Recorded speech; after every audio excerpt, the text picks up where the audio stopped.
క్రీస్తునాథుని యందు ప్రియ సహోదరి సహోదరులారా,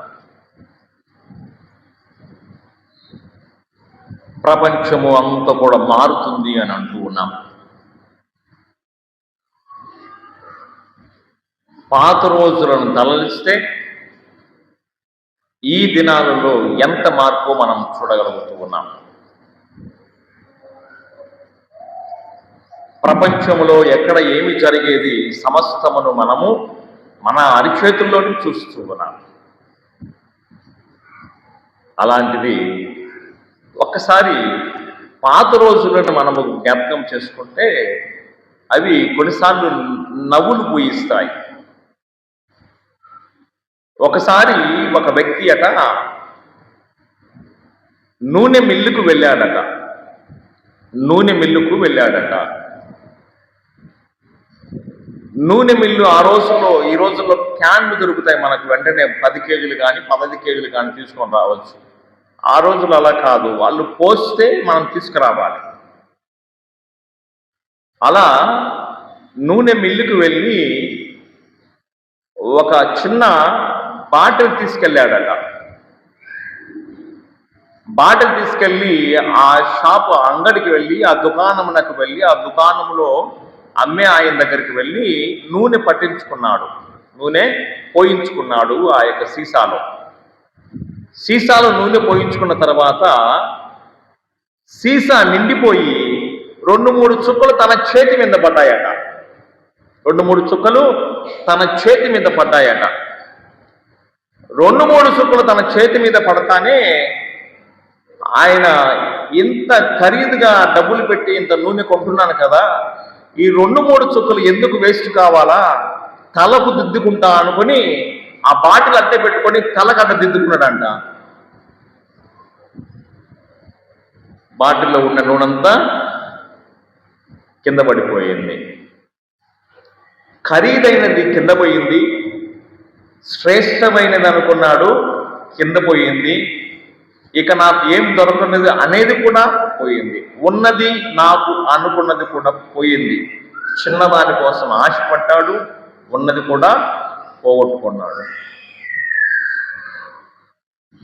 ప్రియ సహోదరి సహోదరులారా, జీవితం అనేది శ్రేష్టమైనది. జీవితం అనేది చాలా అరుదైనది, చాలా వ్యయము కలిగినది. దానికి వ్యయము కూడా కట్టలేము. ఎందుకంటే స్వతహాగా దేవుడే దానిని నీకు ఇచ్చాడు. జీవితమును స్వతహాగా దేవుడి యొక్క జీవితమును ఇచ్చినప్పుడు మానవుని రూపమును ఆయన రూపమును మానవునికి ఇచ్చాడు. ఆయన శ్వాసనే మానవునికి ఇచ్చాడు. ఆయన తల్లి గర్భములో ఏ విధంగా ఆ అవయవములు అమర్చాడో ఎవరికి తెలియదు. అంతముగా ఆయన మానవుని సృష్టించుకున్నాడు. సృష్టించిన తర్వాత ఈ మానవుడు అద్దం ముందుకెళ్ళి ఒక్కసారి నిలబడితే, అబ్బా ఇంత అందంగా ఉన్నానా నేను అని చెప్పేసి మానవుడు అనుకుంటాడు. అది దేవుడి సృష్టి. దేవుడు సృజించిన శ్రేష్టమైన దానిని, దేవుడు ఆ శ్రేష్టమైన దానిని నీకు ఇచ్చినప్పుడు శ్రేష్టమైన దానినిగానే చూసుకుంటున్నావా, లేకపోతే శ్రేష్టమైన దానిని నవ్వుల పాలు చేసుకుంటున్నామా? శ్రేష్టమైన దానిని, పవిత్రమైన దానిని అపవిత్రము చేసుకుంటున్నామా? శ్రేష్టమైన యొక్క జీవితమును అపహాస్యము చేసుకుంటున్నామా? శ్రేష్టమైన యొక్క జీవితమును కాలరాసుకుంటున్నామా? శ్రేష్టమైన యొక్క జీవితమును నాశనము చేసుకుంటున్నామా? ఆలోచించుకుందాం ప్రియ సహోదరి సహోదరులారా. ప్రభువుని అనుసరించాలంటే మొదటగా దైవ చిత్తాన్ని తెలుసుకోవాలి. ప్రభువుని అనుసరించాలంటే మొదటగా దైవ చిత్తాన్ని మన జీవితంలో తెలుసుకోవాలి. దైవ చిత్తాన్ని తెలుసుకోవాలంటే పవిత్ర ఆత్మ అనుగ్రహము పొంది ఉండాలి. దైవ చిత్తాన్ని తెలుసుకోవాలంటే పవిత్ర ఆత్మ అనుగ్రహము మనకు ఉండాలి, అనుగ్రహము కావాలి. అందుకనే మొదటి పట్టణములో చదువుకొని ఉన్నాము. జ్ఞాన గ్రంథములో 9వ అధ్యాయము 17వ వాక్యము. జ్ఞాన గ్రంథము 9వ అధ్యాయము 17వ వాక్యము. 9వ అధ్యాయము 1-7.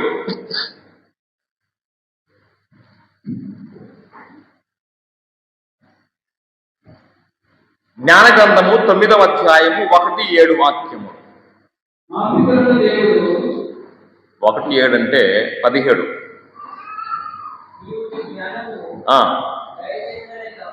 నీవు నీ జ్ఞానమును దయచేసిన తప్ప ఆ స్వర్గము నుండి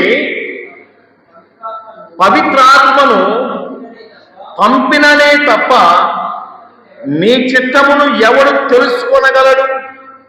పవిత్రాత్మను నా మీద కుంభనివ్వనే తప్ప నీ చిత్తమును నా జీవితంలో ఎలా తెలుసుకోవడం దేవా అని చెప్పేసి సొలొమోను రాజు జ్ఞాన గ్రంథములో అంటున్నాడు. ప్రియ సహోదరి సహోదరులరా, అంత జ్ఞానాన్ని పడిచినటువంటి సొలొమోను రాజు దేవుని చిత్తానుసారంగా జీవించడానికి ఆయన దగ్గరికి వెళ్ళి, అయ్యా నీ యొక్క అనుగ్రహము నాకు కావాలి, పవిత్రాత్మ వరానుగ్రహము నాకు కావాలని చెప్పేసి దేవుని సన్నిధానములో పవిత్ర ఆత్మను వేడుకుంటున్నాడు. ప్రియ సహోదరి సహోదరులారా, దేవుడు తన ఆలోచనలను ఎరిగింపకపోయినట్లయితే మనిషి వాటిని తెలుసుకోవటం అసాధ్యం. ఎందుకనగా మనిషి బుద్ధి బలహీనమైనది. అందుకే దైవ చిత్తాన్ని తెలుసుకోలేడు. దైవ చిత్తానికి పరిమితులను ఏర్పాటు చేసుకుంటాడట. మానవుని బుద్ధి బలహీనమైనది కాబట్టి ఈ బుద్ధి బలహీనమైనది కావున పరిమితులను కలిగిస్తాడు, పరిమితులను ఏర్పాటు చేసుకుంటాడంట. ఆదికాండములో 6వ అధ్యాయం 5వ వాక్యం చదువుకుంటే, ఆదికాండములో 6వ అధ్యాయం 5వ వాక్యం చదువుకుంటే, భూమిపై గల మానవుడు ఎలా అయిపోయారట? ఆ ఊపిరిని పొందినటువంటి ఈ మనిషి, ఆ శ్వాసను పొందినటువంటి ఈ మనిషి, ఆ పోలికలు కలిగినటువంటి ఈ మనిషి, అదే దేవుడు ఎలాగో ఉన్నాడో అదే రూపంలో కలిగినటువంటి ఈ మనిషి పరమ దుష్టుడైపోయాడట. ఎందుకంటే మానవుని బుద్ధి బలహీనమైనది. మానవుని బుద్ధి బలహీనమైనది కాబట్టి ఆ బలహీనమైనటువంటి బుద్ధిని ధరించినటువంటి ఈయన దుర్బల జీవితం జీవిస్తూ ఉన్నాడు. అందుకనే ఈ మట్టి శరీరము ఆలోచనాత్మకమైన మానవ బుద్ధి నిరోధించును అట. జ్ఞాన గ్రంథములోనే 9వ అధ్యాయము 13-14 వాక్యాలు చదువుకోదు. జ్ఞాన గ్రంథము 9వ అధ్యాయము 13-14 వాక్యములు. దేవుని ఆలోచనలు ఎవరికి తెలియను? అతని చిత్తములు ఎవరు గ్రహింపగలరు? నరుల బుద్ధి బలహీనమైనది. ఆ ఆలోచనలు ఆ బలహీనమైన బుద్ధి కలిగినటువంటి మానవుని ఆలోచన తరత్రోవ పట్టించును. నేను నీతి మార్గమందు నడిపించలేవు, నీవు నిజమైన మార్గమందు నడిపించలేవు, నీవు నీతి జాలి ఐక్యత ప్రేమ కలిగినటువంటి జీవితాన్ని జీవించలేవు. ఎందుకంటే మానవుని బుద్ధి బలహీనమైనటువంటిది. అందుకనే మానవుని బుద్ధి బలహీనమైనది కాబట్టి మన జీవితంలో దేవుని చిత్తాన్ని తెలుసుకోలేము, దేవుని చిత్తాన్ని ఆ యొక్క అనుగ్రహమును పొందలేము. దేవుని చిత్తాన్ని తెలుసుకోవాలనుకున్న వాడు ఏం చేస్తాడట? దేవుని చిత్తాన్ని తెలుసుకోవాలన్న వాడు దేవుని అనుసరణలో, దేవుని ఆజ్ఞను అనుసరణలో ఉంచుతాడట. దేవుని కట్టడలను అనుసరణలో ఉంచుతాడట. దేవుని చిత్తానుసారముగా జీవించాలి అనుకున్నవాడు దేవునిలాగా ఉండాలనుకుంటాడట. దేవునితో ఉండాలనుకుంటాడంట. దేవునితోనే జీవించాలనుకుంటాడట. దేవుని వలన పొందినటువంటి వాటిని ఉపయోగించుకుంటాడట.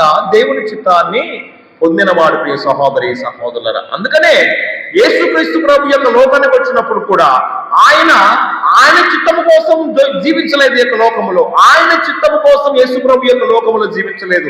మరి ఎవరి చిత్తానుసారం? తండ్రి చిత్తము నెరవేర్చడానికి యొక్క లోకములో జీవించాడు. యోహాను సువార్త 17వ అధ్యాయం 4వ వాక్యము. యోహాను సువార్త 17వ అధ్యాయం 4వ వాక్యము. నీవు నాకు అప్పగించిన పనిని పూర్తి చేసి నిన్ను ఈ లోకమున నీవు నాకు అప్పగించిన పనిని నేను పరిపూర్తి చేయాలి. అప్పుడే నేను మహిమపరిచినట్లు, అప్పుడే దేవుని మహిమపరిచినట్లు. సరే, మీకు అందరికీ ఒక ప్రశ్న. దేవుడు మానవుని యొక్క లోకములు ఎందుకు సృష్టించాడు? దేవుడు యొక్క లోకములో మానవుని ఎందుకు సృష్టించాడు?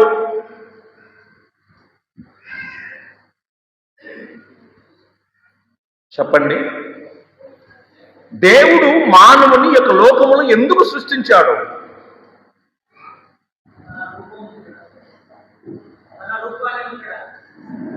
తన రూపాన్ని ఉంచడానికి,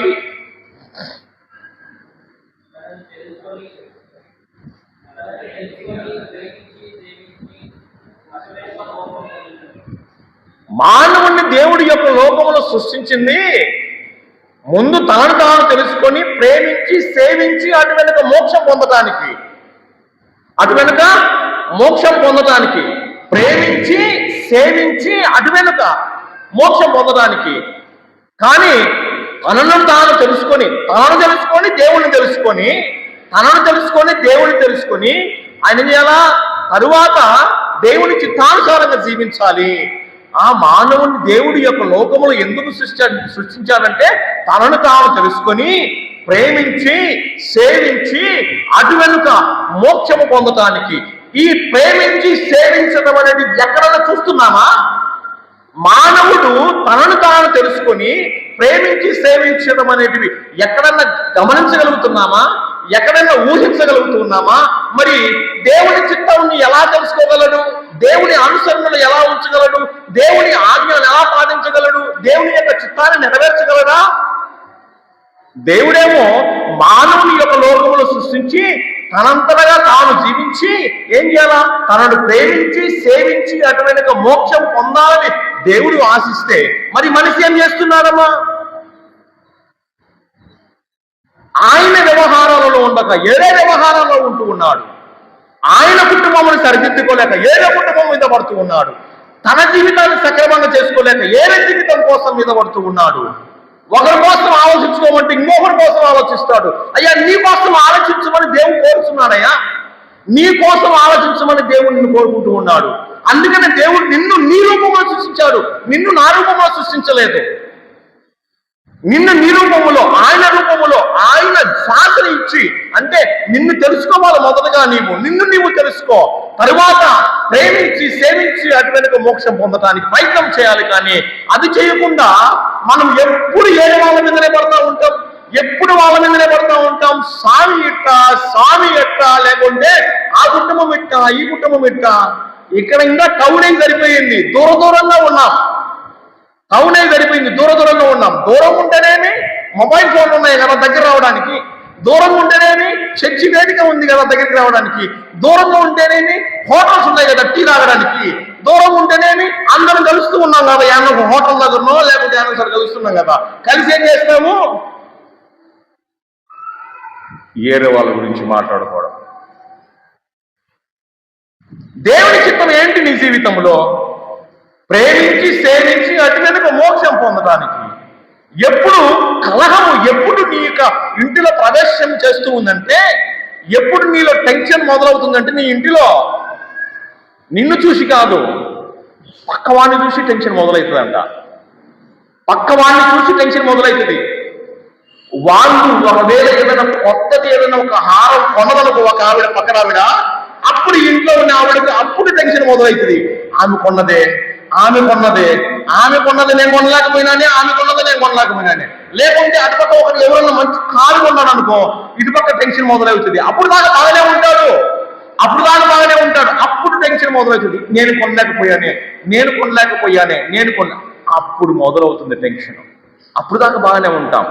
అందుకనే దేవుడు నిన్ను నీవు తెలుసుకొని ప్రేమించి సేవించి అటు వెనుక మోక్షాన్ని పొందడానికి ప్రయత్నం చేయంటున్నాడు. అందుకనే యేసుక్రీస్తు ప్రభు కూడా ఈ యొక్క లోకములో ఎందుకు వచ్చాడు ఆయన అంటే, ప్రియ సహోదరి సహోదరులారా, తండ్రి చిత్తాన్ని నెరవేర్చడానికి వచ్చాడు.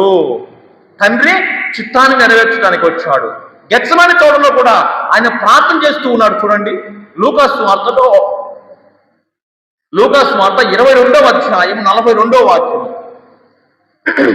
లూకాసు వార్త 22వ అధ్యాయం 42వ వాక్యము. తండ్రి నీ చిత్తమైనచో ఈ పాత్రను నా నుండి తొలగింపు, కానీ నా ఇష్టము కాదు, నా ఇష్టము కాదు. Praise Lord, praise Lord, praise Lord. నా ఇష్టము కాదు ప్రభువా, నా జీవితము నీ ఇష్టానుసారంగా ఉండాలా, నా జీవితము నీ ఇష్టానుసారంగా ఉండాలా. తర్వాత నీ చిత్తమే నెరవేరునుగాక అని ప్రార్థించాను. ప్రభువా నా చిత్తము కాదు. దీనిని ఏమంటారంటే ప్రేయర్ ఇన్ సైలెన్స్ అంటారు. Prayer in silence. ఆయన గెత్సమని తోటకి వెళ్ళి గెత్సమని తోటలో ప్రార్థన చేస్తూ ఉన్నాడు. ఆ ప్రార్థన జవాబు ఆయనకు, ఆ జవాబు దొరకలేదు. ఆ ప్రార్థనలో గమనించండి, బాగా చదవండి వాక్యము. ఆ ప్రార్థనలో ఆయనకు జవాబు దొరకలేదు. యేసు ప్రభువు వారికి ఆయన ప్రార్థన చేస్తూ ఉన్నాడు. ప్రార్థన చేస్తూ ఉంటే మొదలుగా ప్రార్థన చేశాడు. ఆయన ఆ రక్తమంతా చెమట రూపంలో కారిపోతుంది. కానీ ఆయన అయ్యా ఇదిగో ఈ పాత్రను నా నుండి తీసివేయి అని ప్రార్థన చేస్తే కుదరలేదు. రెండోసారి లేచి వచ్చాడు. మరలా ప్రార్థన చేసినప్పుడు రెండోసారి లేచి వచ్చి ఈ పాత్రను నా నుండి తొలగించమయ్యా అని ప్రార్థన చేశాడు. మూడోసారి ఏం చేశాడంటే పోయి ఆ ప్రార్థన దేవుడు వినటం లేదు అని, తండ్రి దేవుడు ఆలకించటం లేదు అని ఎరిగి ఏం చేస్తూ ఉన్నాడంటే పోయి శిష్యులను లేపుతూ ఉన్నాడు. అరే నిద్రపోతున్నారు, మీరన్నా ప్రార్థన చేయండి రా నాయన అని, మీరన్నా ప్రార్థన చేయండి నా కోసం అని చెప్పేసి 3 పర్యాయములు ఆయన ప్రార్థన కోసం అడుగుతూ ఉన్నాడు. దీన్ని మనం ప్రేయర్ ఇన్ సైలెన్స్ అంటాం.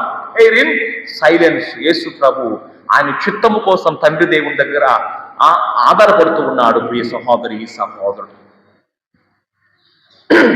ఒకవేళ మనము దేవుని యొక్క చిత్తానుసారంగా జీవిస్తే మనలను తన తల్లిగా తన సోదరులాగా భావిస్తారట దేవుడు. మత్తయి సువార్త 12వ అధ్యాయం 50వ వాక్యము. మత్తయి సువార్త 12వ అధ్యాయం 50వ వాక్యము.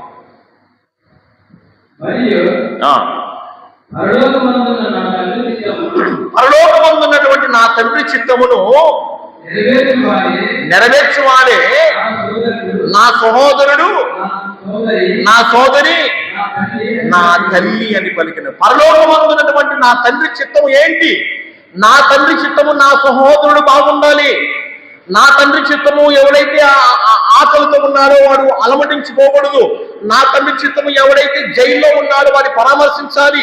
నా తండ్రి చిత్తము ఏంటంటే ఎవడైతే వస్త్రహీనుడై ఉన్నాడో వాడికి వస్త్రం దొరకాలి.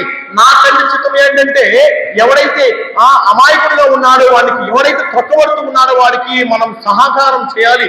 నా తండ్రి చిత్తం ఏంటంటే ఎవడైతే అనారోగ్యంతో బాధపడుతున్నాడో వాడిని పరామర్శించాలి.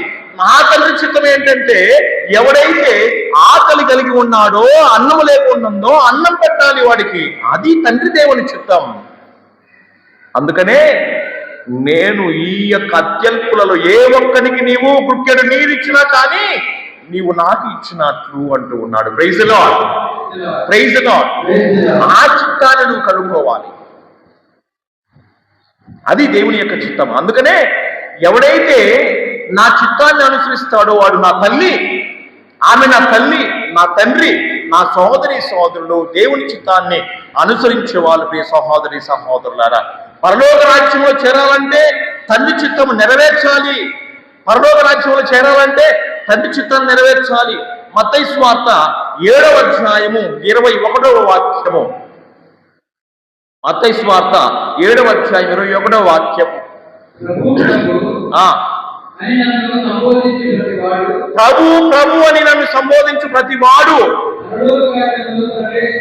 పరలోక రాజ్యములో ప్రవేశింపడు, కానీ పరలోకమందలి నా తండ్రి చిత్తానుసారంగా ఎవడైతే జీవిస్తాడో, ఎవడైతే అనుసరణలో ఉంటాడో, ఎవడైతే ఆజ్ఞలను పాటిస్తాడో, ఎవడైతే ఆ విధంగా జీవించగలుగుతాడో అలాంటి వాడు పరలోక రాజ్యములో ప్రవేశిస్తాడు. ఆడు దేవుడు అని చెప్పేసి ఆడిపోవడము, ఆడు దేవుడు దాసు దగ్గర దాసు దగ్గర దేవుడు ఆడిపోవడము, ఇంకొక దగ్గరికి వెళ్ళడం లేదు. పరలోకానికి పోలేము, గ్యారెంటీ. తండ్రి చిత్తానుసారం ఎవడైతే జీవిస్తాడో వాడు పరలోకం ఉంటాడు.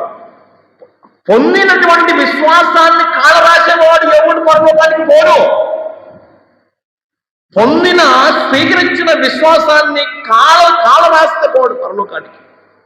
తండ్రి చిత్తానుసారంగా జీవించాలి. తండ్రి చిత్తం ఏంటి నీ జీవితంలో? తండ్రి చిత్తం నీ జీవితంలో ఏంటి? నీ ఎప్పుడైనా కనుక్కున్నావా? ఎప్పుడైనా ప్రార్థన చేశావా? ఎప్పుడైనా దేవుని అడిగినవా? అయ్యా నీ చిత్తం ఏంటి నా జీవితంలో? ఎందుకు నన్ను ఒక ఉపాధ్యాయునిగా ఉంచావు నా జీవితంలో? నీ చిత్తం ఏంటి? అయ్యా ఎందుకు నన్ను ఒక బిజినెస్ మ్యాన్ గా ఉంచావు? నీ చిత్తం, నా చిత్తం ఏంటి? నీ జీవితం, నా జీవితంలో నీ చిత్తం ఏంటి? ఎందుకు ఈ రోజు నన్ను అందరినీ కూడా ఇక్కడ చేర్చావు? నీ చిత్తం ఏంటి ప్రభువా?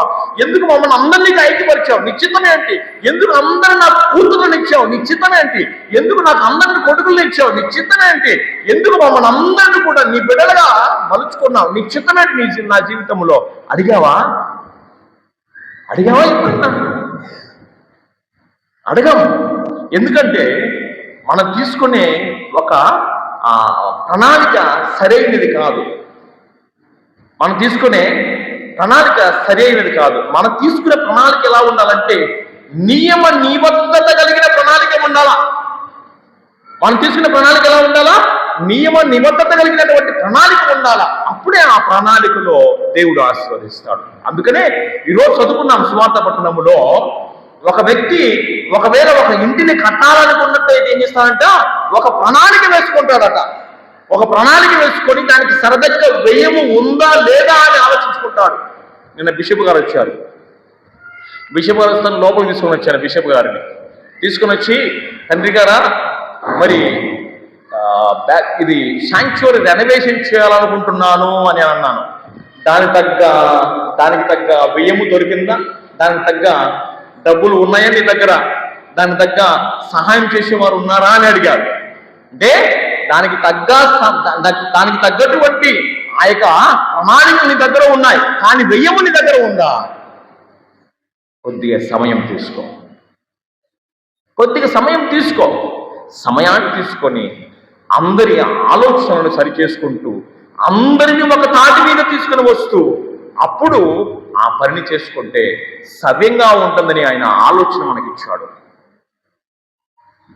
చూడండి, వ్యయముని ఒక నియమ నిబద్ధత కలిగినటువంటి ప్రణాళిక ఉండాలంట.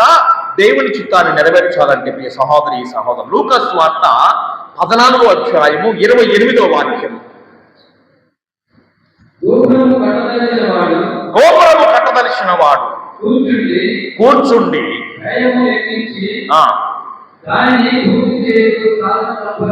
సాధన సంపత్తి తన వద్ద ఉన్నదా లేదా అని పర్యాలోచన చేయాలి కదా.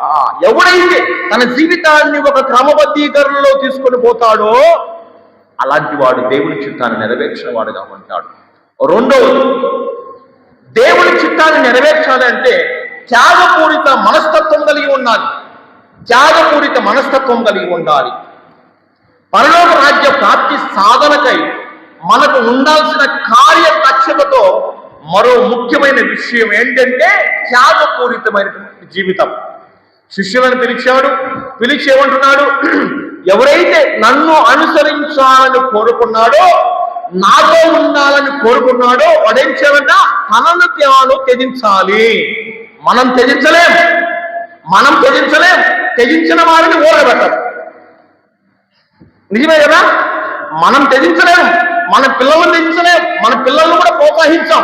ఒకవేళ ఎవరైనా పొరపాటున వారు వాళ్ళ తల్లిదండ్రులతో వాళ్ళ త్యజించబడి, తన జీవితాన్ని త్యజించబడి, ఎన్నుకొనబడి ఒక గురువుగా, ఒక సేవకునిగా నీ దగ్గరికి వస్తే స్క్రూటనీ చేస్తాం.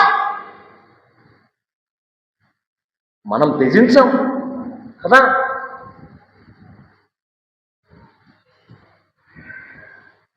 ఒకవేళ త్యజించిన వారిని ఊరకబెట్టాం. త్యజించిన వారిని ఊరకబెట్టాం.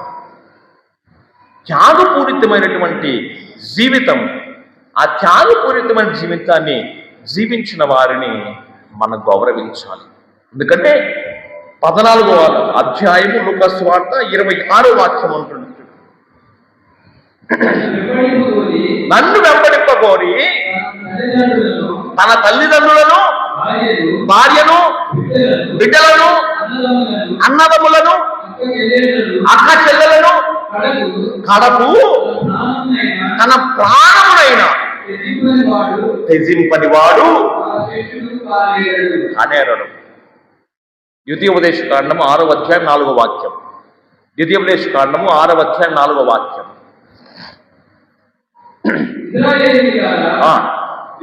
వినండి, మన దేవుడైన ప్రభువు ఏకైక ప్రభువు, ప్రభువును పూర్ణ హృదయముతో, పూర్ణ మనసుతో ఆయనను మొదటగా నీ జీవితంలో ప్రేమించాలి. అది త్యాగపూరితమైన జీవితం. ఎప్పుడైతే ఆయనను నీ జీవితంలో మొదటగా ప్రేమిస్తావో అప్పుడు నీ వెనక ఇంకేం ఉండదు. అందుకనే తన తల్లిని, తండ్రిని, అక్క చెల్లెలను, భూములను, వాటిని వీటిని అందరిని వదులుకొని వస్తేస్తే మనము స్క్రూటనైజ్ చేస్తాం, బిగిస్తాం, నట్లు బిగిస్తాం. ఆయన ఇట్లా, ఈయన ఇట్లా, ఆయన పేదల దగ్గరికి పోడు, ఆయన ధనవంతుల దగ్గరికి పోతాడు. అబ్బా ఏం మాట్లాడతారయ్యా స్వామి. ఒక కొడుకును పంపిరాదు, నీ కొడుకును పంపిరాదు గురువుగా, తెలుస్తుంది కదా. నీ కొడుకును గురువు పంపిస్తే తెలుస్తుంది కదా. నీ కూతుర్ని ఒక కన్యాస్త్రీకి పంపిస్తే ఏంటో తెలుస్తుంది కదా. త్యాగపూరితమైన జీవితం దేవునికి అప్పుడు తెలుస్తుంది కదా. లేకుండా ఊరికి మాట్లాడుతూ ఉండమంటే బాగానే మాట్లాడుతూ ఉంటాం, లేకుండా మాట్లాడుతూ ఉండమంటే మాట్లాడుతూ ఉంటాం. పంపించవయ్యా నీ కూతురునో నీ కొడుకునో దేవుని సేవకు పంపించు. వారిని నిమగ్నం చేయి దేవుని సేవ యందు. వారిని దేవుని సేవ యందు నిమగ్నం చేసి వారితో ఏంటి అనేది ఒకసారి పర్యాలోచన చేయి. అప్పుడు తెలుస్తుంది త్యాగపూరిత మనస్తత్వం ఏంటో ప్రియ సహోదరి సహోదరులు. ఎందుకంటే ఈ యొక్క లోకములో అన్ని బంధాల కంటే రక్త సంబంధం చాలా గొప్పది. అన్ని బంధాల కంటే రక్త సంబంధం చాలా గొప్పది. జన్మనిచ్చిన తల్లిదండ్రులు, జీవితం పంచుకున్న భార్యాభర్తలు, రక్తాన్ని పంచుకుని పెట్టిన బుడ్డలు, తల్లి పాలు తాగిన అన్నదమ్ములు, అక్కా చెల్లెళ్ళు, తోబుట్టువులు, ఇదందరిని వదులుకొని రావాలంటే ఎంత కఠినండి, ఎంత కఠినమైనది. ఇంత కఠినమైన దానిలో వచ్చేసి ఇంట్లో నలుగురు ఉంటే నలుగురి మనస్తత్వాలు వేరువేరుగా ఉంటాయి. 300 కుటుంబాలు, 350 కుటుంబాలు, 4 గ్రామాలు, 4 గ్రామాలలో మళ్ళా 100 కుటుంబాలు. ఇన్ని కుటుంబాలను ఒక్కడు తెలుసుకోవాలంటే సాధ్యమవుతుందా? ఆయన మనస్సులో నీ మనసు గురించి ఆలోచించు. అందుకనే గొప్ప దైవశాస్త్ర వేదాంత ఒక మావో అంటాడు, ఒక ఆయన థియాలజన్, గొప్ప థియాలజన్ మావో ఒక ఆయన అంటాడు, go to the people of God, go to the people of God. దేవుని ప్రజల దగ్గరికి వెళ్ళు, వారితో నివసించు, జీవించు. కమ్ బ్యాక్, మరల తిరిగి నీ స్థానమునకు రా. Don't keep quiet. మరలా నువ్వు సైలెంట్గా ఉండవద్దు.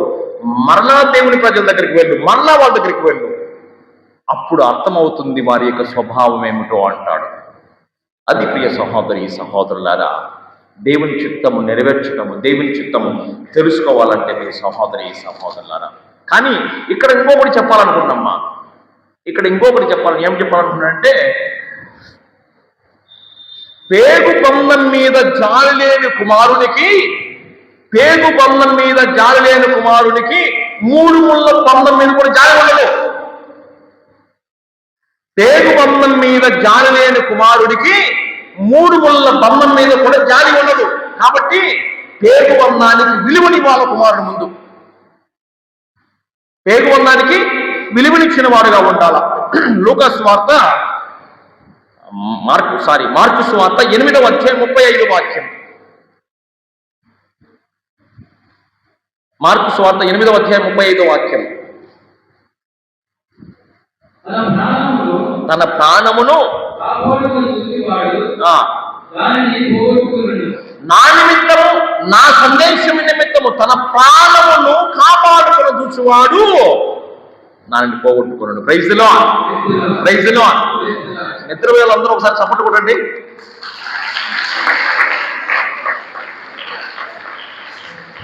Praise the lord, praise the lord, praise the lord. నా నిమిత్తము, నా సందేశం నిమిత్తము ఎవడైతే తన ప్రాణమును లెక్క చేయకుండా ఉంటాడో వాడు తండ్రి చిత్తాన్ని అనుసరించిన వాడుగా ఉన్నాడు. అందుకనే 1 కొరింథీయులకు రాసిన లేఖలో 4వ అధ్యాయం 13వ వాక్యం ఈ విధంగా సెలవిస్తూ ఉంది.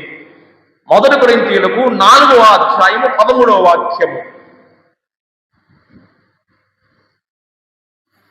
పునీత పౌలు గారు 1 కొరింథీయులకు రాస్తున్నటువంటి 4:13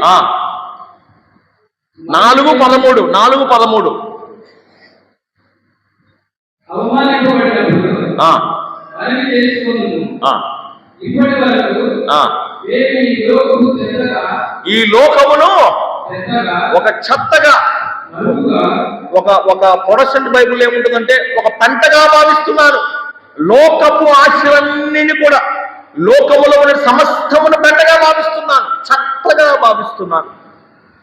అంటే ఎన్ని దేవుని చెంతకు చేర్చేవి కావు, ఎన్ని దేవుని చిత్తాన్ని నెరవేర్చే విధంగా చేసేది కాదు అంటాడు ఈ సహోదరులు. కాబట్టి 3వదిగా దేవుని చిత్తాన్ని నెరవేర్చాలంటే స్వయం సిలువను మోయాలి. స్వయం సిలువను మోయాలి. ఏంటి స్వయం సిలువ? అమ్మాయి 10వ తరగతి రాసింది, ఫెయిల్ అయింది. ఏం చేస్తుంది? ఏం చేస్తుంది? ఫ్యాన్ చూసుకుంటుంది, ఫ్యాన్ గట్టిగా ఉందా లేదా అని. ఎమిగినూరులో ఒక అమ్మాయి రోజు వాళ్ళమ్మ కొడతా ఉంటే, వాళ్ళమ్మ కొడతాను అంటే నేను ఊరేసుకుంటా అంటదంట, కొడతానంటే ఊరేసుకుంటానంటదంట. ఒకసారి వాళ్ళమ్మ వచ్చినప్పుడు చెప్పింది, స్వామి ఇట్లా అంటుంటే అరుస్తూ ఉంటే ఆ పాప ఊరేసుకుంటుంది అంటే భయపిస్తుంది స్వామి అని.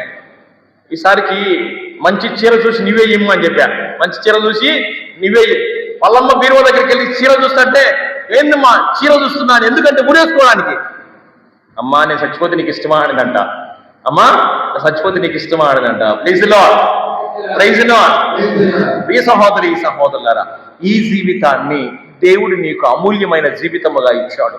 బిడ్డలు తెలుసుకోవాలి. అప్పుల బాధల్లో ఉన్నానని చనిపోవటము, ఆ పంటలు సరిగా రాలేదని చెప్పేసి రైతు చనిపోవటము, తర్వాత నేను ఫెయిల్ అయ్యాను నా జీవితంలో అని చెప్పేసి ఆ ఉడి వేసుకొని లేకుంటే ఆత్మహత్య చేసుకోవటము, అది కాదు కావాల్సింది. స్వయం సిలువను మోయి ఆ యొక్క ఫెయిల్యూర్ దానిని, విఫలమైన దానిని మోయి క్రీస్తు ప్రభు చెంతకు తీసుకొని రా. అందుకనే భారమైనటువంటి జీవితాన్ని తీసుకొని రా. భారము చేత ఆలసి సోలసిన సమస్త జనులా నా యుద్ధకు రండి, నీకు విశ్రాంతిని ఇస్తానన్నాడు. అలాంటి వాటితో ప్రశాంతత లేక, శాంతి లేక, సమాధానం లేక, భర్త వేధిస్తున్నాడు, నన్ను భార్య వేధిస్తున్నాడు, నన్ను ఆత్మహత్య చేసుకోవడం కాదు, అది నీ సిలువై ఉండాలి నీ జీవితంలో. Praise the lord, praise the Lord. అది నీ జీవితంలో నీ సిలువై ఉండి తీసుకుని రా దేవుని చెంతకు. ఆ జీవితాన్ని దేవుని చెంతకు తీసుకుని రా. ఆ జీవితాన్ని దేవుని చెంతకు తీసుకుని వచ్చి దేవుణ్ణి ప్రార్థన చేయి. యాకోబు గారు రాసిన లేక 5వ అధ్యాయం 13వ వాక్యము.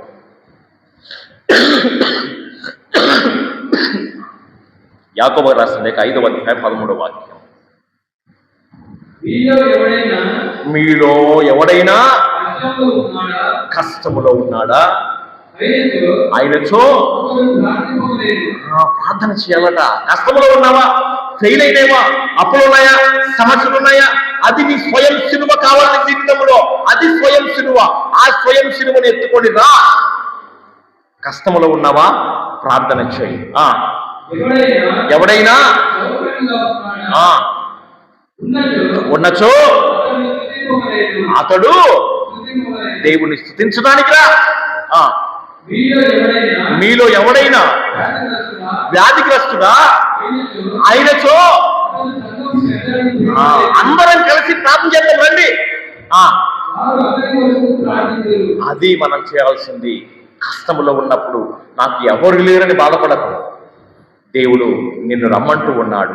భారము చేత అలసి సొలసి ఉన్న సమస్త జనులారా నా దగ్గరికి రా, నీకు నేను శాంతినిస్తానంటూ ఉన్నాడు. అందుకనే యోహాను సువార్తలో చివరిగా 17వ అధ్యాయము, యోహాను సువార్త 17వ అధ్యాయము 14-15 వాక్యాలు చదువుకుందాం. యోహాను సువార్త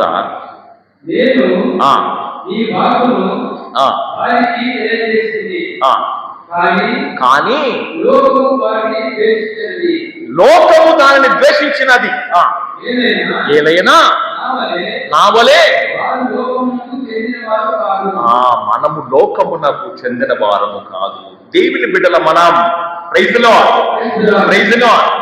దేవుని బిడ్డల మనం లోకమునకు చెందిన వారం కాదు. లోకమునకు చెందిన వారంటే లోకానుసారంగా జీవిస్తాం, లోకమునకు సంబంధించిన వారు కాదు. అందుకనే దేవుని చిత్తాన్ని నెరవేర్చడానికి ఈరోజు నేను పిలవబడ్డా. వీడికి దేవుని చిత్తాన్ని నెరవేర్చడానికి పిలవబడ్డావు ప్రియ సహోదరి, ఈ సహోదరు. 2 కొరింథీయులకు రాసిన లేఖలో 4వ అధ్యాయం 8-10 వాక్యములు. 2 కొరింథీయులు 4వ అధ్యాయం 8-10 వాక్యాలు.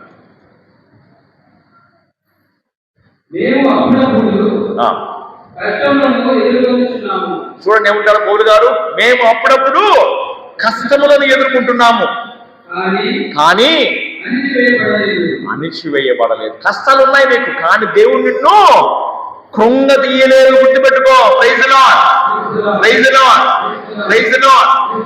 తర్వాత అంటాడు, మాకు సందేహములు కలిగినను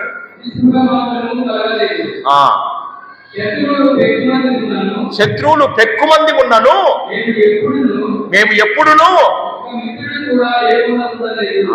ఒక్క మిత్రుడు ఉండకుండా నేను ఉండలేదా. చూడండి దేవుడు ఎవరుంటున్నాడు.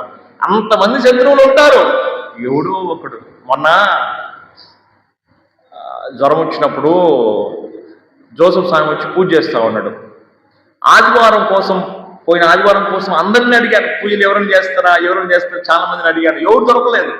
స్వామి ఒక మాట అన్నాడు, జోసెఫ్ స్వామి సాముగల విచారణ ఒక మాట అన్నాడు, యేసు ప్రభు శిలువ మోస్తున్నప్పుడు ఎవ్వరు ముందుకు రాలేదు స్వామి. ఒకడు వచ్చాడు. ఎవరు? కురేనే షిమోనుడు ఒక్కడే ఉన్నాడు. ఎంతమంది శత్రువులు ఉన్నా కానీ, ఎంతమంది అంటే శత్రువులు అంటే ఆదివారం కాబట్టి ఏ ఫాదర్ దొరకలేదులే, మరి ఫాదర్ శత్రువులు ఉన్నా అనుకోకండి. ఎవరో ఒకరు సిరేనియా ఉంటాడు, ఎవడో ఒకడు. ఇంతమంది శత్రువులు ఉన్నా కానీ ఎవరో ఒకరు కురేనే షిమోను లాగా శిలువ మోయటానికి యేసుక్రీస్తు ప్రభువుకు సహాయం చేసే వాళ్ళు ఎవరైనా ఉంటారు. అలాగనే విచారణ గురువు అలాంటి వాళ్ళు ఎంతో మంది ఉంటారు. Praise the lord, praise the Lord. కాబట్టి దేవుని చిత్తాన్ని తెలుసుకోవాలంటే వీటిని మనము ఒకసారి ఆచరణలో ఆలోచనలు ఉంచుకుంటే దేవుని చిత్తాన్ని నెరవేర్చిన వారముగా ఉంటాం. పైకి లేచి నిలబడదాం అందరం కూడా.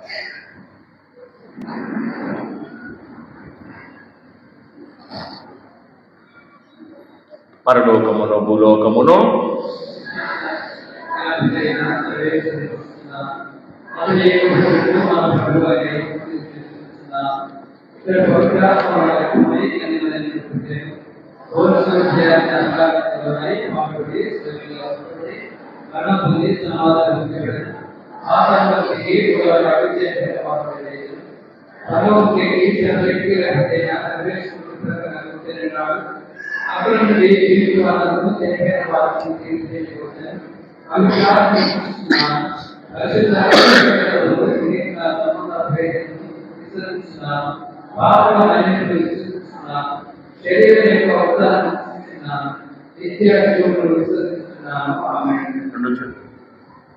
రెండు చేతులు జోడించుకున్నాం అందరం కూడా.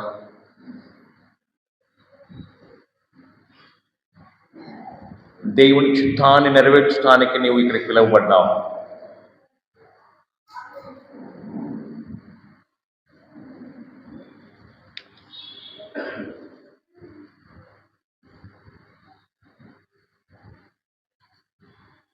ఈ జీవితంలో మరి దేవుని చిత్తాన్ని నీవు నెరవేర్చడానికి ఏం చేయగలుగుతూ ఉన్నా? రెండు చేతులు జోడించుకొని కొన్ని నిమిషములు ప్రార్థన చేసుకుందామండి. ప్రత్యేకంగా ఈరోజు ఈ యొక్క దీపబలి పూజ ప్రతి ఉపాధ్యాయురాల కోసం సమర్పించబడుతూ ఉంది. వారిని దేవుడు వారి యొక్క జీవితంలో ఇంకా అంచెలంచెలుగా ఆశీర్వదించాలని ప్రార్థన చేసుకుందాం. వారి యొక్క జీవితాలలో ఎంతో మంది విద్యార్థుల జీవితాలను వెలుగులు నింపిన వారుగా ఉన్నారు. ఎంతో మందికి మార్గచూపరులుగా ఉంటూ ఉన్నారు. ఈ ప్రపంచము చదువుకుంటుంది అంటే కారణము ఉపాధ్యాయులు.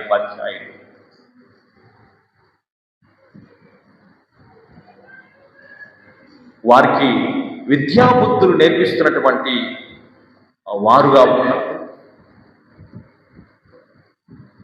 బలహీనమైన బుద్ధిని బలవంతము చేసేవారుగా ఉంటున్నారు ఈ ఉపాధ్యాయులు. వారు తమ జీవితాలలో వెలుగును పంచుతూ కరిగిపోతూ ఉన్న ఉపాధ్యాయులుగా ఉంటూ ఉన్నారు. 10 మందికి వెలుగును అందిస్తూ కరిగిపోతూ ఉన్నారు వారి యొక్క జీవితంలో. ఓ ప్రభువా, మా తండ్రి, ఇదిగో ఈరోజు ప్రభువా ఉపాధ్యాయులందరినీ కూడా ఉంచుతూ ఉన్నాము తండ్రి.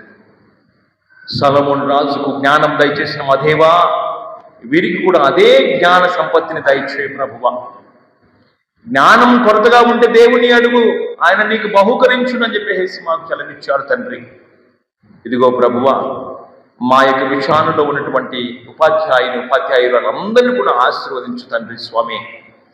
వారికి మంచి ఆయురారోగ్యాలు దయచేయి స్వామి. వారికి అందరికీ కూడా ఆయురారోగ్యాలు దయచేయి స్వామి. వారందరికీ కూడా మంచి జీవితాలను దయచేసి ఉన్నారు ప్రభువా. వారి యొక్క జీవితంలో ఎంతో మంది జీవితాలలో ఎలుగులు నింపిన వారుగా ఉంటున్నారయ్యా తండ్రి. నీ వాక్యము మా యొక్క త్రోవకు వెలుగై ఉన్నదని చెప్పారు ప్రభువా. ఆ యొక్క త్రోవలో వెలుగై ఉన్నటువంటి వీరిని ప్రభువా ఉపయోగించాలని ప్రార్థన చేసుకుంటున్నాము తండ్రి. వారి యొక్క మనస్తత్వాలను మార్చండి ప్రభువా. మంచి రాబోయే రోజుల్లో ఇంకా ఎంతో మందికి విద్యాబుద్ధులు, మంచి బుద్ధులు తెలియపరిచి బిడ్డలకు ఆశీర్వదించాలని వేడుకుంటున్నాం. 30 60 100 జ్ఞానాన్ని వసగండి దేవా.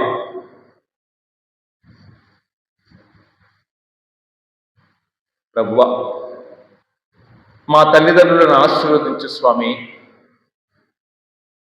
మా యొక్క తోబుట్టువులను ఆశీర్వదించు స్వామి. ఎవడైతే తల్లిదండ్రులను, అక్కాచెల్లెలను, అన్నాదమ్ములను వదిలి నన్ను అనుసరిస్తాడో వాడు ఆ చిత్తాన్ని నెరవేర్చిన వాడుగా ఉంటూ ఉన్నాడన్నావు స్వామి. అయ్యా, ఎవరైతే తల్లిదండ్రులను, అక్కాచెల్లెలను, అన్నాదమ్ములను వదిలి నీ యొక్క సన్నిధానమునకు వచ్చి నీ సేవలో పరితపిస్తున్నారు, అందరినీ కూడా ఆశీర్వదించయ్యా. మా జగద్గురువులను, మా జ్ఞానేశ్వరాధిపతిని, గురువులను, కన్యాశ్రీలను స్వామి, వారు ఎంతో మందిని త్యాగం చేసి ఈరోజు మీ సన్నిధానం నిలబడి పరిచర్యలు చేసుకుంటున్నారు ప్రభువా. మీ వాక్యమును నలుదిశలో అందించగలుగుతూ ఉన్నారయ్యా. ఈ యొక్క బిడ్డలందరినీ ఆశీర్వదించు స్వామి. ఎవరైనా వ్యక్తిగతంగా ప్రార్థన చేయాలనుకున్న వారు ప్రార్థన చేయవచ్చు.